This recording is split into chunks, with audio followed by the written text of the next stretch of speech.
अस्सलामुअलैकुम, welcome to my channel code seekers. आज के सी शार्प के लेक्चर में हम लिस्ट के बारे में पढ़ेंगे।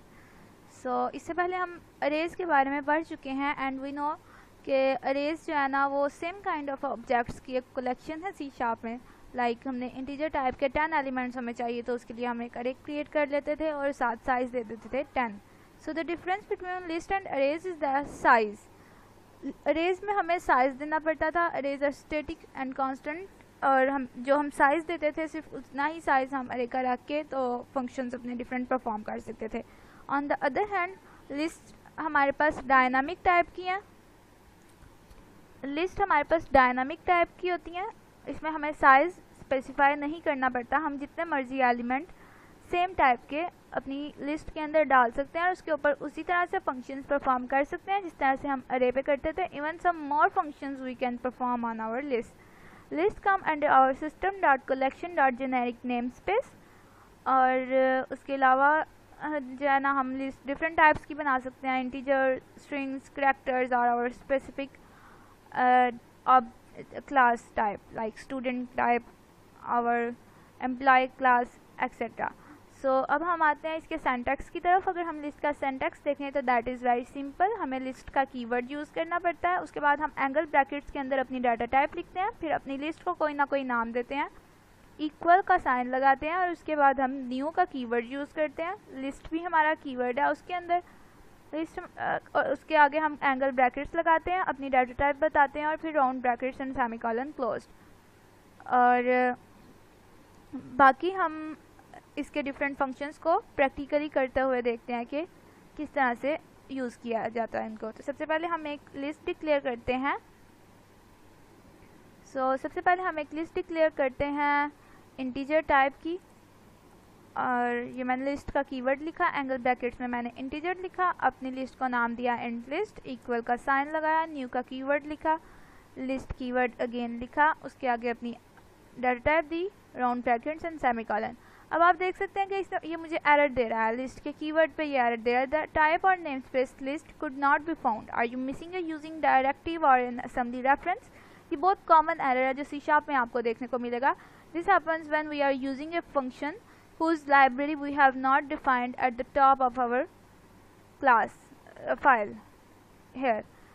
आप देख सकते हैं यहाँ पे मैंने सिर्फ यूजिंग सिस्टम को इंपोर्ट किया हुआ है, जबकि मैंने पीछे आपको बताया कि लिस्ट हमारे पास system dot collection dot generic name space के अंडर आता है। उसको तो मैंने यहाँ पे लिखा ही नहीं हुआ, इंपोर्ट ही नहीं करवाया हुआ, इस वजह से मुझे ये एरर दे रहा है। लेकिन मैनुअली मुझे यहाँ पे ये लिखने की ज़रूरत नहीं है। जब वो इस तरह का एरर हमें मोस्टली दे रहा होता है, द नेम स्पेस और इज़ नॉट फाउंड, तो यूजुअली वो नेम स्पेस ऑलरेडी हमारे प्रोजेक्ट के अंदर एग्जिस्ट कर रही होती है। क्योंकि जब हम एक प्रोजेक्ट क्रिएट करते हैं तो जो मोस्ट बेसिक हमारी DLL लाइब्रेरीज या नेम स्पेसिस हैं जो रिक्वायर्ड होती हैं वो ऑटोमेटिकली हम इम्पोर्ट होकर हमारे प्रोजेक्ट में आ जाती हैं। मैं इस बल्ब वाले आइकन को देखूंगी, इसके ऊपर क्लिक करूं तो ये यहाँ पे मुझे ऑटोमेटिकली सजेस्ट कर रहा है कि आप ये डालें तो आपका ये एरर रिजॉल्व हो जाएगा। I will just click on this, और इसने ये लाइन इधर ऐड कर दिया using system dot collections dot generic, और मेरा एरर रिजॉल्व हो गया है। So visual studio is intelligent enough to solve your most of the errors, most of the syntax related errors. अब हम क्या करते हैं, अपनी इंट लिस्ट के अंदर कुछ एलिमेंट्स ऐड कर लेते हैं। एलिमेंट ऐड करने के लिए इसका एक बिल्ट इन फंक्शन है इंट लिस्ट ऑफ ऐड। उसके अंदर मैं जिस डाटा टाइप की भी मैंने अपनी लिस्ट डिक्लेयर की होगी उस टाइप का मैं ऑब्जेक्ट ऐड कर दूंगी। यहाँ पे मैंने इंटीजर रखा हुआ है, I am adding integer type.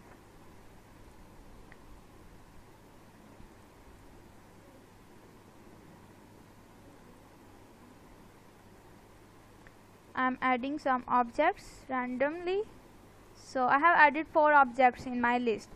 Now after that, what if I want to see how many objects I have added? अब इधर तो मैंने खुद से ऐड कर दिए हैं। जब हम एक्चुअल इम्प्लीमेंटेशन कर रहे होते हैं, जब हम लिस्ट की इम्प्लीमेंटेशन करते हैं अपने डिफरेंट सिनेरियोज में, तो उस टाइम पे डायनामिकली या तो डेटाबेस से हम लोग रीड करके अपनी लिस्ट के अंदर डाटा सेव कर रहे होते हैं या फिर यूज़र से ले रहे होते हैं। So we don't know exactly कि क्या साइज़ है। तो जब हमने लूप थ्रू करना होता है या डिफरेंट फंक्शंस परफॉर्म करने के लिए we need to know the size of our list. उसके लिए हमारे पास काउंट की प्रॉपर्टी है एक लिस्ट की, जिसके थ्रू हम साइज़ देख सकते हैं अपनी लिस्ट का। तो इंट लिस्ट डॉट काउंट ये डिस्प्ले करवा देगा कि कितना साइज़ है मेरी लिस्ट का। Size of list is okay. अब इसके बाद मैं एक एलिमेंट लेट से इंसर्ट करना चाहती हूँ अपनी लिस्ट में किसी स्पेसिफिक जगह पे। तो उसके लिए मेरे पास इंसर्ट का फंक्शन है, उसमें मैं इंडेक्स देती हूँ। Let me give the index 2 and the element I will give is 9। Okay, 9 value मैं ऐड करना चाह रही हूँ इंडेक्स 2 पे। Means index 2 is actually where the 15 is. So वो हमारे पास एक्चुअली इस जगह पे आ जाना चाहिए। ओके, 9 हमारे पास एक्चुअली इस जगह पे आ जाना चाहिए और बाकी सब फिर आगे मूव कर देंगे, क्योंकि इसका इंडेक्स 0 है, इसका इंडेक्स 1 एंड सो ऑन, इसका इंडेक्स 4 हो जाएगा जब हम 9 इंसर्ट करेंगे। Okay, so this is how the insert function works. हमें इंडेक्स देना होता है और वैल्यू देनी होती है। उसके अलावा हमारे पास फंक्शन है लिस्ट के, दैट इज़ सॉर्ट।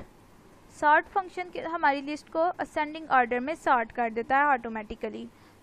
ये फंक्शन अप्लाई करने के बाद जो मेरी अरे मेरे पास आनी चाहिए दैट इज़ 5, फिर 9, 10, 12 and 15। Right now I have 10, 5, 9, 15 and 12। Okay, तो मैं एक काम करती हूँ, ये जो मैंने साइज लिस्ट डॉट काउंट का फंक्शन लिखा हुआ है इसको इंसर्ट के बाद भी एक दफ़ा डिस्प्ले करवा देती हूँ ताकि देखूँ कि मेरा साइज़ अब चेंज हुआ है या नहीं। It will be automatically changed. Next thing is कि अगर मैं कोई एक स्पेसिफिक इंडेक्स एक्सेस करना चाहती हूँ अपनी लिस्ट का, तो वो किस तरह से करूँगी। तो उसके लिए हम सिंपली जिस तरह से अरे में इंडेक्स दे के कोई वैल्यू एक्सेस करते थे, उसी तरह से अपनी लिस्ट के नाम के आगे भी स्क्वायर ब्रैकेट्स लगा के अंदर मैं इंडेक्स को ही दूँ तो ये वो वैल्यू मुझे रिटर्न कर देगा। तो मैंने int list of count, int list of 2 लिखा है, इसको मैं कंसोल डॉट राइट लाइन के अंदर लिख देती हूँ ताकि मुझे पता चल जाए कि मेरी लिस्ट में सेकंड इंडेक्स पे कौन सी वैल्यू पड़ी हुई है। So console dot write line value at index 2 is this. Okay, so this is how our insert, sort and add function works in list. उसके अलावा आप लिस्ट पे लूप लगा के सारे एलिमेंट्स को किस तरह से आइटरेट कर सकते हैं, that is you can use any loop, that is for each और for loop. I will be using for each loop here. For each value in our int list, let's just print that. Console dot write line x। Okay, so मैं for each loop को use करते हुए अपनी list को print करवा रही हूँ। उसके बाद आप ये देख सकते हैं मैं यही वाला कोड एक दफ़ा सॉर्ट से पहले भी लिख देती हूँ और देखते हैं हम कि सॉर्ट से पहले इसने मेरी लिस्ट को क्या प्रिंट करवाया और अब सॉर्ट के बाद जब इसको किया तब ये क्या प्रिंट करवाएगा। और उसके बाद उसके अलावा हमारे पास जो फंक्शन है that is int list dot remove. हम सारे एलिमेंट्स को रिमूव कर सकते हैं अपनी लिस्ट में यूजिंग रिमूव ऑल, और उसके अंदर हमें कोई स्पेसिफिक कंडीशन देते हैं। How we have to give that condition is a separate topic using lambda expression. आने वाले वीडियोज़ में हम उसके ऊपर भी डिटेल डिस्कशन करेंगे और उसे भी सीखेंगे। So right now we will not be exploring remove all function. उसके अलावा हमारे पास रिमूव का फंक्शन है जहाँ पे हम अपनी वैल्यू देते हैं। इसके अंदर लाइक अगर मैं 15 को रिमूव करना चाहती तो आई विल राइट 15, वो मेरी पूरी लिस्ट में देखेगा जहाँ जहाँ पे भी वैल्यू 15 पर ही होगी इंटीजर की, वो उसको रिमूव कर देगा। उसके अलावा रिमूव ऐट है, इसमें हमें इंडेक्स देना पड़ता है। रिमूव में हम आइटम देते हैं, इसमें हम इंडेक्स देते हैं। अगर मैंने 15 रिमूव करना है यूजिंग रिमूव ऐट फंक्शन तो I will have to give the index where the 15 is. 15 is right now after adding the 9 is at the index 2, sorry index 3. So I will have to give 3 if I want to remove 5 using remove at, and I will have to give 15 if I want to remove 5 using our remove function. So उसके अलावा हमारे पास remove range का function है जिसके अंदर हम index देते हैं और उसके बाद काउंट। अगर मैं अपनी लिस्ट के अंदर से 2 एलिमेंट्स रिमूव करना चाहती हूँ स्टार्टिंग फ्रॉम इंडेक्स 1 मीन्स कि मैं इसका मतलब है अगर मैं स्टार्टिंग इंडेक्स देती हूँ 1 और आगे लिख देती हूँ 2 तो इसका मतलब है कि ये 5 और 9 दोनों को रिमूव करेगा, क्योंकि 5 इंडेक्स 1 पे और उससे आगे 5 को काउंट किया इसने 1 और 9 को काउंट किया 2। 2 एलिमेंट्स रिमूव करने थे तो ये 5 और 9 दोनों को रिमूव करेगा। उसके अलावा भी हमारे पास बहुत से फंक्शंस हैं जिसको आप सिंपली अपनी लिस्ट के बाद डॉट लगा के, ये देखें ये सारे फंक्शंस खुद ही शो करवा देता है हमें विजुअल स्टूडियो। हम उनके ऊपर हॉवर करें तो वो आगे उसकी डिटेल्स की किस तरह से उस फंक्शन को यूज़ करना है, उसका मेन डेफिनेशन क्या है फंक्शन की, वो क्या पैरामीटर्स एक्सेप्ट करेगा, क्या रिटर्न करेगा और उसको किस तरह से यूज़ करना है। विद डेफिनेशन वो बताता है जैसे copy to copies the entire list to a compatible one dimensional array starting at the beginning of the target array. तो अगर हम अपनी लिस्ट को अरे में कन्वर्ट करना चाहते हैं तो हम कॉपी टू फंक्शन यूज़ कर सकते हैं। इस तरह से डिफरेंट फंक्शंस हैं जिसके ऊपर आप हॉवर करके तो उनकी डेफिनेशन पढ़ के उनका फंक्शन जान सकते हैं और उनको यूज़ कर सकते हैं अपने प्रोग्राम में। सो अभी हमने जितना काम किया है हम इसको रन करते हैं और देखते हैं कि ये किस तरह से वर्क कर रहा है। आई होप कि आपको वैसे लिस्ट की अच्छी तरह से समझ आ गई होगी।